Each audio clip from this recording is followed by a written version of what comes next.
Hey everybody, my name's Thomas, and it's Blood Bowl time. We're going to be talking about some Blood Bowl, League of Blood Bowl. And just like last time, we're going to stick with our new format and go over what happened in the week's game. For me, first, you'll see the link probably over here where I normally put it. But I won, as expected. Didn't win quite as hard as I was hoping I would, but I did win pretty hard. As you can see, I got my touchdown, did quite a bit of running, and inflicted 2 casualties in the process. He thanked me at the end for not killing or stealing one of his players, I guess, and stealing one of his players in my case. But, I don't know, a rough game. There were some mistakes, I think, that he could have corrected over maybe some positioning stuff, but he played really well, so yeah, hopefully he comes back in Season 2. But basically stalled him out first half, worked great for me, and then I was able to kind of slow roll it in-ish late enough where I could stop him from scoring. So I did a good job there. I got 50,000 out of it. Maybe could have re-rolled, but 50,000 is still quite a bit. If I took a look at the roster, got quite a bit of level ups. I was a little sad the Beast of Nurgle managed to miss injuring anybody the whole game, but then got the MVP. So we'll save that one for now. Hold up. There we go. Let's see here. Agility is totally worthless on the Beast. I mean, 2. Ooh, so exciting. And then, you know, really stupid and loner. It's not even worth it. To the skills. Let's see here. I think the choices are basically between stand firm or break tackle. Guard might be nice, but I kind of feel like I don't really put the Beast that on the line. When I defend, and altogether it just feels like it's not really worth it. But I don't have any other guards, so maybe it would be good. Let's see here. I think I'm going to go ahead and take guard, just because stand firm, I mean, it's kind of like makes them hard. Oh, no, I'm going to take stand firm. I was talking about guard, how it'd be good, but stand firm is really better for the Beast because she's mostly there as a roadblock. And stand firm will help that happen and keeps from getting too out of position, all that fun stuff. So, confirm. Oh, yeah. Probably not going to get more than this on the Beast, but I'm glad she's level 2 at least. Too bad it's not blocked, but what can you do? Let's go on to... Let's do the Pestier next. This is one of the newer ones. Asymptomatic. What do we got? Ooh, regular skill rolls. We got General Strength Mutation. Could get piling on. That'd be pretty funny. What else could I do? I've already got enough ball handlers between the Blodge guy and the plus 1 movement grabbing thing. Claw might be nice. I think I'm going to get Wrestle, just so I have a good safety option. And maybe Strip Ball if I get that far. Although next week's last week, so maybe not. But Sure Hand, but Wrestle seems like a good thing to deal with the block I will undoubtedly encounter. So let's go ahead and hit Wrestle on this guy. And last but not least, we got another Nurgle Warrior level up who leveled up the old punchy way, which is probably the best way to do it for this team. Got a pretty good SPP spread, honestly. I'm kind of surprised. Let's see here. What was I going to do?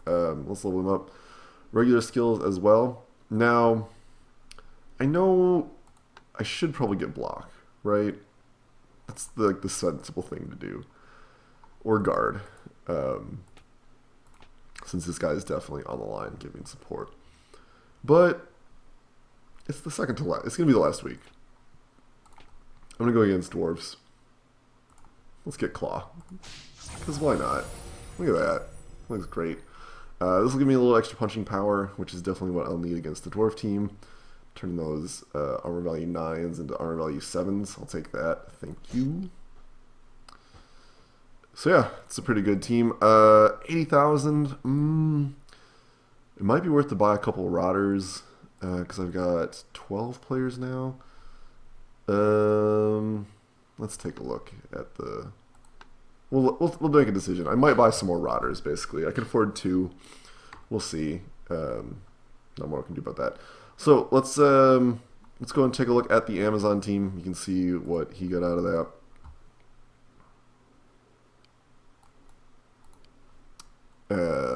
60,000, actually made more money than me, the beauty of Blood Bowl. Roster-wise, Fractured Skull on this line woman, -1 armor value. I don't even know if she's worth keeping at this point, but might as well only label 11 players. 270 though, could buy another Blitzer, all that fun stuff. This line woman leveled up. You know, a lot of options here. I think Kick is always really good. Hard to say no to Blodge. Lots of choices. What can the line woman get? I think they got access to general skills. Yeah, so she can get block or kick or anything, really. I mean, there's lots of good options here. Blodge is probably the way to go, though, honestly. So let's take a look at what happened in the rest of the week. We'll start off with this shock twist tie game between Mark and Andrew. Mark made some mistakes. Andrew just devastated his team, though. Injured this guy, serious concussion, down to 7 AV, and hurt the Ogre real bad. If you haven't seen the video, there'll be a link to it, but double rolled the lose 1 strength point. So this Ogre, very questionable. The question right now is whether we have playoffs or not for this tournament. I don't know. I almost think it'd be worth firing him because guard is useful, but whatever. Break tackle, not the end of the world. Not as big of a loss as going from 5 to 4 strength. I mean, he's still the strongest player of the team, but he's gonna be out anyway. So who knows if it's worth it? This is the wrestle guy. He's out. Everyone else got kind of badly injured. But yeah, I was very surprised to see this go to a tie. Andrew just did a great job of injuring key players and keeping things down long enough for Mark to not be able to score, and Mark kind of managed to do the same thing to him. He walked away with 70,000 because Mark can never not make a ton of money, except for, I guess, these 2 weeks. But still, look at this. Ridiculous. It's crazy. Mark's going to be fine, though. Like, this is, like, the Ogre loss is not the end of the world. Human teams can play just fine without an Ogre. They play kind of like a less agile elf team, but got a lot of skills, and he's still very, very developed. And the Sketcher's still 4 agility, so who even cares? Take a look at the Andrew side of things. And a lull up on the Bloodthirster. Not a huge shock there. I walked away with 60,000 as well. I didn't really talk about the game too much, so I'll quick do that now. As you can see, Andrew took a casualty, but dished out 3 of his own, so basically gave way more than he got. Not too surprising for this team, especially with the Bloodthirster raining down terror, such as it was. So yeah, he's going to level up. I don't really know what he'll get for sure. He's only got access to strength skills, basically.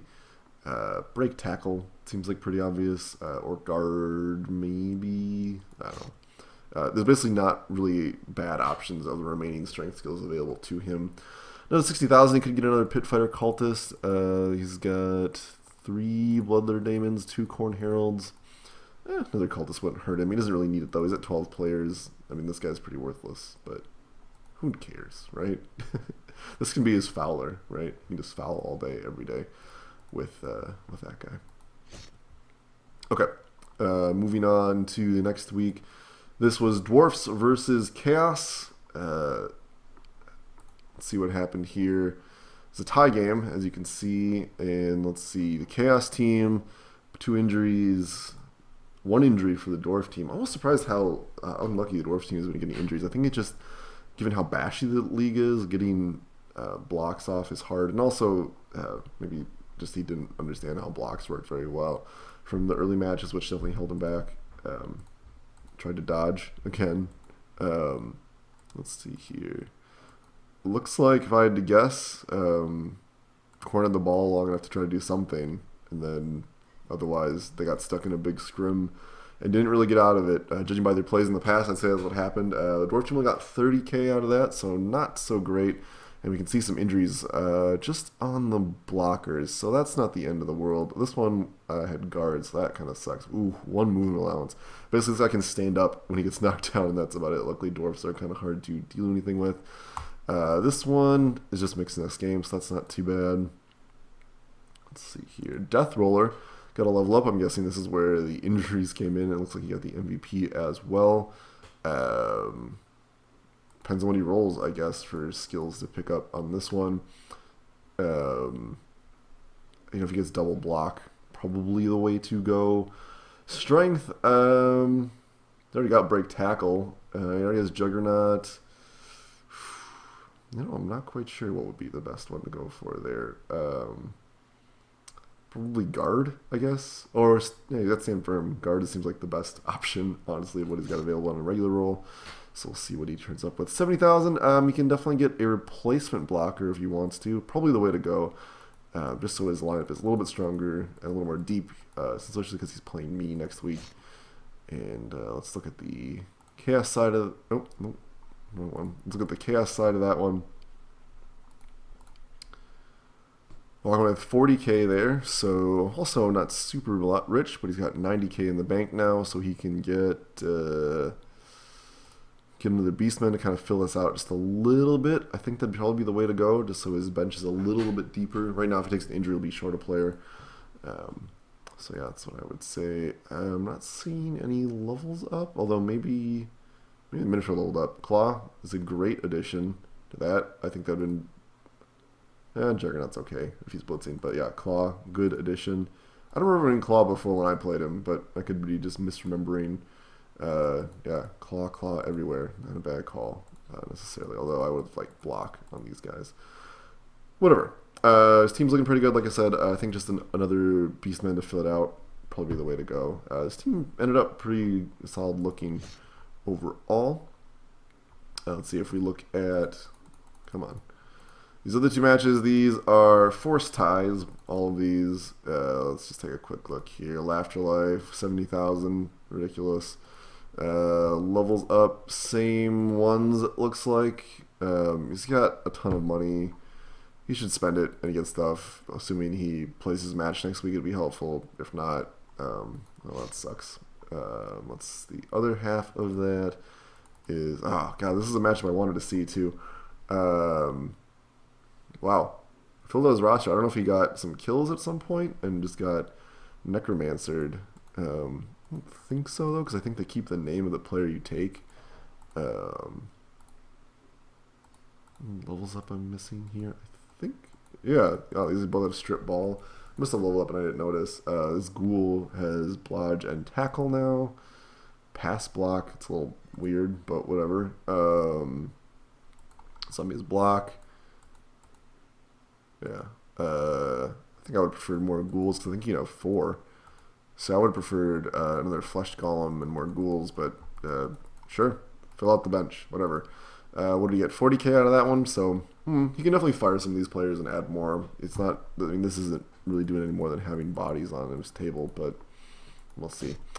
What else we got here? Lizards versus Chris. This is also a forced tie. Chris ended up with 60,000, which is high for Chris, the highest he's gotten since his first week. It looks like he got a level up on his +1 Agi Blitzers, so that should be exciting. Probably Dodge would be in the cards if I had to guess, unless he gets something really crazy. I can't imagine anything besides Dodge being better for this guy. I mean, maybe Russell. I guess he already has block, so who cares? Yeah, no other changes here. 80,000, so you could get an alignment if you wanted to, but I think this team is probably okay as is, and his team value already very high, so no need to go too crazy with that. And last game was me and Amazon, so that's what happened there. Let's take a look at this week. This match apparently already happened, so wow, tie game. We'll talk about that next week, I guess. Lizards versus Chaos. Tough one here. The Lizard team is very, very punchy. He's got a fair amount of money to buy his 5th Saurus, and yeah, 5th Saurus. Way to go here. That makes this team very, very punchy and very quick for moving the ball around. Sidestep, leap, sidestep, sidestep. So, 1 strength, God. I kind of feel like the Lizard team has a big edge in just in the scoring department there.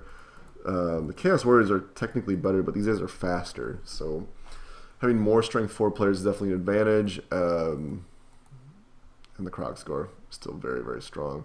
Can definitely get messed up by the Minotaur, though, so we'll see. This matchup could go either way, I think, for sure. I would lean towards the Lizardmen team, though, in general.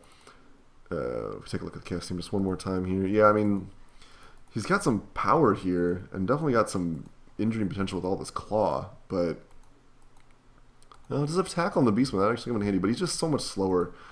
Well, 2 tackle guys. We'll see. It's definitely possible that the Lizard team could get really unlucky again, and things could go south. We'll see. Amazons versus Korn. I do not see this going well for the Amazon team. You got 270,000 if he buys like a blitzer, maybe another thrower.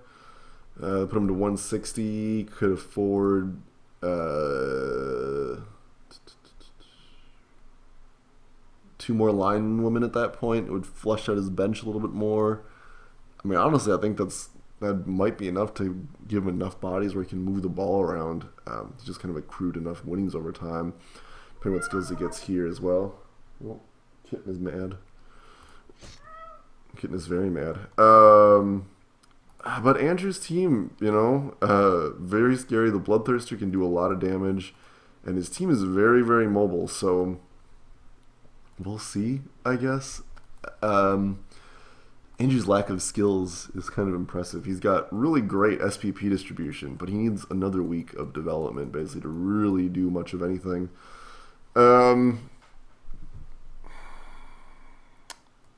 We'll see. It'll depend on if the Amazon player buys more players. If the Amazon player does not buy more players, which I think he definitely should, I think the Bloodthirster is just going to go to town. Unless Andrew gets really unlucky with Wild Animal, basically. Layla. Doing stuff. Yeah, we'll see. I would basically say Andrew should win this one pretty handily, though. I'm playing against the Dwarf team. We've talked about this before. 200 players is relatively significant. He'll be able to replace one of these, so he will still have 12 players. And the Death Roller is very scary. And the Troll Slayers, I finally got another Troll Slayer. I didn't notice that. That's awesome. Oh, come here. Stop bothering the YouTube. The 2 Troll Slayers will help a little bit because getting Dauntless up to 4 will help him quite a bit, and then he's block over my Warriors, so we'll see. Come here. Ugh, the joys of cats, everybody. So yeah, the Troll Slayers can put in some work for me. The Death Roller, depending on what skills you get, can hurt me a lot as well. But I did metagame a little bit with my skill choices because I'm a try-harding jerk, and the Stand Firm will help me just keep the lady from getting pushed around too much, along with it doesn't have thick skill, but along with Foul Appearance, that should help quite a bit. Blodge on this warrior won't matter too much because he's got tackle everywhere, but he's still got blocks, so that'll help a little bit.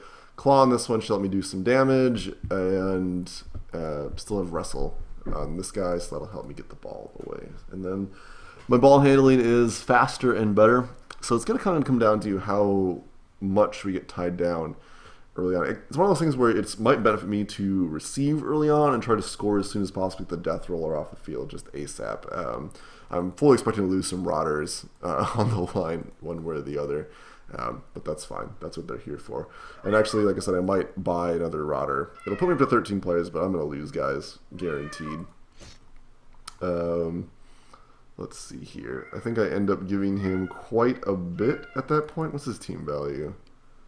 1220, so I'm actually not giving him that much, but still giving him a fair amount. It ends up being, a wizard or an apothecary, so that's pretty noticeable. We'll see. I think I can win this. It might get forced to a tie because dwarfs are almost as defensive as me, but they're a lot slower. So we'll see. We got here. We have Chris versus Necro. I don't even know if this game is going to happen. Or no, Undead, I should say. Yeah. I would pretty much say Chris should be able to win this game. Broken neck. Ouch. It depends on what this ghoul gets, I guess. And he's got a lot of money. He could fill this out, no problem. Get his replacement white. get his 4th ghoul, and then fill out the rest of this as he wants to. He's going to be getting a lot in money regardless of what he buys, because Chris's team is huge. But Chris's team is, well, it's huge. The Witch Elf is very fast and can definitely smack the ghouls around. The runners are very fast as well. This is a 5 agility runner with dodge and dump off. Ridiculous. His blitzers are all very leveled up, all very fast. And the assassin can still do work, even with the -1 strength. Who cares? Assassins are all about stab. So, I just think Chris's game is overall more consistent. It's more skilled, literally, and I think Chris should be able to pull that one out, although it might be a close game depending on how much hurt the undead team is able to put in. So, quick little recap here. Honestly, I might call this as a tie. It might be a 1-1 tie, but a tie, it seems pretty likely. This one we obviously know is a tie. We'll just ignore that. Pretend you can't see that. Expect Andrew to win this game. Probably pretty close. But I mean, the Amazon team might surprise us. Get a bunch of points in. We shall see. Layla apparently does not agree with my predictions at all. I think I will win this game. It might be close, but I think I'm going to win. And this game, Chris should win as well. Take a quick look at the rankings. Looks like Mark hasn't validated his results yet, but as you can see, we are all locked up here at this point. We know Mark tied, so it's basically going to be down to me and Chris who wins and who loses or ties for who will get the top spot. I've technically beaten Chris, so I think that means I get the first spot if we both win. We'll see. And then, let's see here. Pretty close grouping between Andrew and the Necro team, although Necro tied as well, so basically that almost guarantees Andrew gets 4th place, depending on if he ties or loses. If he ties or wins, he'll reign at 4th there. Quick look at the Hall of Fame. Not a lot of changes here. Yeah, I know, no changes, almost at all. That's kind of the problem of having so many forced ties. Anything really interesting here? Sickle apparently passed quite a bit more. That's always exciting. No interceptions. Most violent players, Demon King at the top of the charts there. No huge surprise there. I've got a lot of guys on this list. It's a bit surprising to me. Best runner is still me for some reason. I think it's because I end up running from one end of the field to the other, and Zoe ends up being the big runner. Not a huge shocker there. What do we got here? Throwing. God, the dwarf team loves to throw. I really feel like that it was not the team for him. I feel like an elf team would have been better for him. Layla agrees. So clearly, elf team would have been the way to go. Yeah, right? Elf team. 1 kills most everybody has. Best receiver, not really new here. I'm still surprised how many past completions the dwarf teams managed to do. But I mean, hey, they're slow, but they slow agility 3, so I guess it's not that out of the ordinary. Yeah, Mark clearly in control of the situation, though. 4 people on this chart. And there we go. So that's it. Season 2 will be starting very, very soon. This is our last week, as you can see here. That's it. That's the end of it. Goes no further. So we'll start season 2 up. We'll see how that goes. We'll have definitely some changes in who will be on this list as some people cycle out, whatever. But yeah, should be fun for there. Next week, when I do a recap, I'll do kind of a full season recap, and we can see how right/wrong I was. That should be good. Thanks for listening, everybody. I'll talk to you later, and hope you enjoyed all the cat yelling, because that was sure great.